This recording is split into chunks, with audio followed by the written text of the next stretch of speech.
Indian economy on the eve of independence.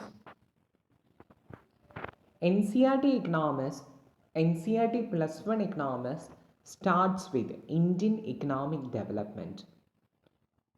We need to understand what is Indian economic development.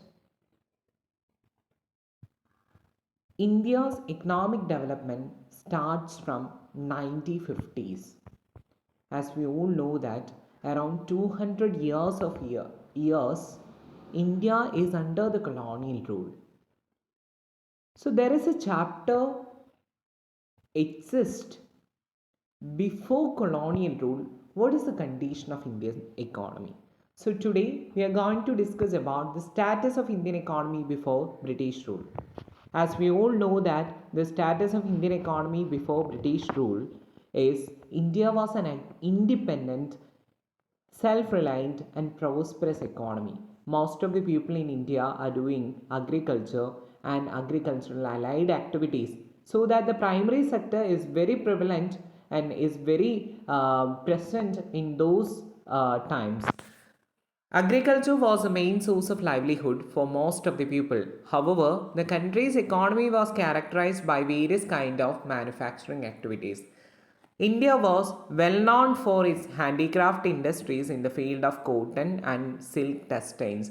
As we all know that there is lots of cotton cultivation is present in India and still today also. So the silk textiles are exist here, and metal and precious stoneworks, etc., and so many other manufacturing activities are present in India. So these products are enjoyed a worldwide market due to a use of quality of material, high standards of craftsmanship. So like I want to introduce some product, which means, for example, it is muslin called malmal. It is a type of cotton textile from Dhaka, Bengal. It's a user friendly and customer friendly one type of cotton, and most of the textile industries are use these type of cotton for producing their product is very mannerly. So that India was an independent, self-reliant and prosperous economy before the British rule. So we need to understand almost 200 years of British rule in India gained independence on 15th August 1947. Okay, is there any objectives for the British rule in India? Objectives or nature of British policy in India. The economic policies pursued by British or colonial government in India were concerned more with the protection and promotion of the economic interest of their home country than with the development of Indian economy. These policies are aimed at transforming India into a clear supplier of raw materials for the upcoming industries in Britain. And their main objectives was to create a big market for the finished industrial product from Britain. So they have a twofold objectives for their British rule in India, and that is to create India as a supplier of raw materials. They think that India is their supplier of raw materials for their upcoming industries in Britain, and then they want a certain market for their produced product. They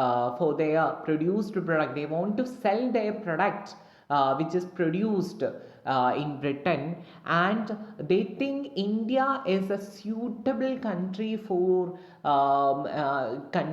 their commercialization. Okay, so these are the two types of objectives of the British policy in India. During that time, we know that most of the Indians are not too much developed in their perspectives, in their activities, and whatever it is, they are too much regressive on that particular activities. Because of that, they don't know, they're too much innocent. Indians are too much innocent during that time. So some of the nationalists or some of the economists revealed such fact about national income during that time. So, economists who attempt to measure or estimate India's national and per capita income, they are Dadabhai Naoroji, William Digby, Finlay Shiraz, V.K.R.V. Rao, and R.C. Desai. These names are too important for their exam, for your exam, because Dadabhai Naoroji has wrote a book, Poverty and Un-British Rule in India.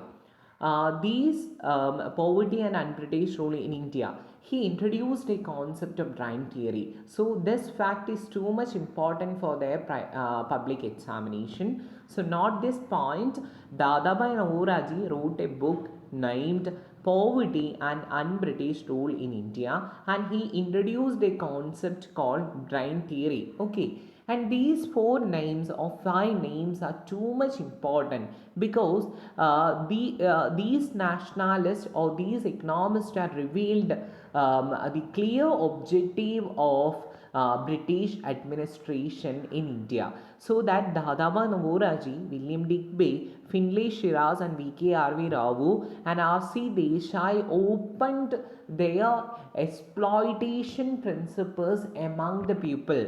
Okay, so the estimates, the national income estimates given by V.K.R.V. Rao on national and per capita income were considered very significant during that time.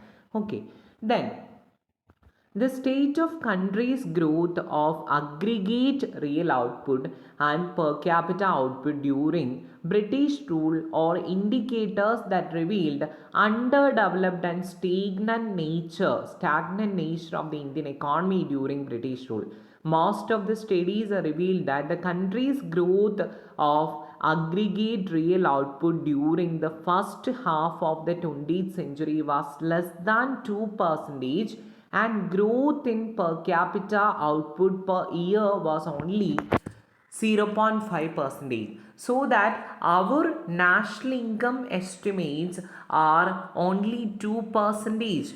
And what is the economic growth? Economic growth result only 0.5 percentage, which means the Indian administration or the Indian colonial administration colonial administration made our country in a stagnant manner.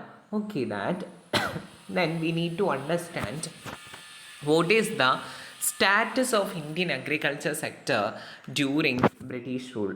As I am already mentioned that the Indian agriculture sector during the British rule is primarily, India is an agrarian economy. So with the there is only 85 percentage of the Indian population. 85 percentage of Indian population are living in villages and deriving their livelihoods directly or indirectly from the agriculture, which means that India is an agrarian economy. India is an agrarian economy. The Indian agriculture sector continued to experience stagnation and productivity during the British rule. So we need to understand. We know that there is a stagnation existed in the agricultural system, and what are the causes of the stagnation? We need to understand what are the causes of the stagnation. The first cause is the land revenue system. As you all know, land revenue system, which means it is the form of zamindari system introduced by the Bengal presidency. So, what do you mean by zamindari system? It's a bigger story. Zamindars. As you all heard about zamindars, zamindars are zamindari system is a system introduced by Bengal Presidency. The profit accruing out of the agriculture sector went to zamindars instead of the cultivators. So Semindars did nothing to improve the condition of agriculture. Semindars did nothing to improve the condition of the agriculture. The main interest of the Semindars only to collect rent from the cultivators, regardless of knowing their economic interest or economic condition, etc. So this invite misery among the cultivators. So zamindari system made our agriculture sector in a stagnant manner. The second one is revenue settlement system. There are land revenue settlement system. As you all know that there is so many land revenue settlement system introduced by the British government during that time, like Raitwari system, Mahalwari system, Zamindari system. These systems are made our economy in a stagnant manner, made our agriculture sector in a stagnant manner. Okay, then we followed a primitive technique of production. As we all know that the production techniques are efficient, it creates growth in the sector, growth in the agriculture sector. But we followed only primitive technique of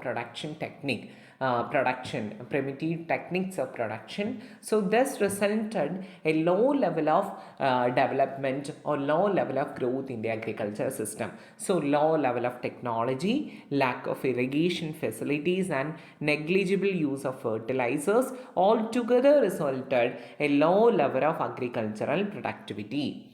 Then, as we all know, a commercialization of agriculture. So, what do you mean by commercialization of agriculture? It means the production of crops for the sale in the market rather than for the self consumption. So most of the people in India are produced food crops, so they are intended to, or they are expelled to, they are forced to create, or they are forced to cultivate cash crops instead of food crops. So the commercialization of agriculture made our agriculture sector in a stagnant manner. The next one is lack of investment. You know that the lack of investment, Indian agriculture system lacked investment in terracing, flood control, drainage, and desalination of the soil, etc. So these are the factors which led to causes for the stagnation of our agriculture system.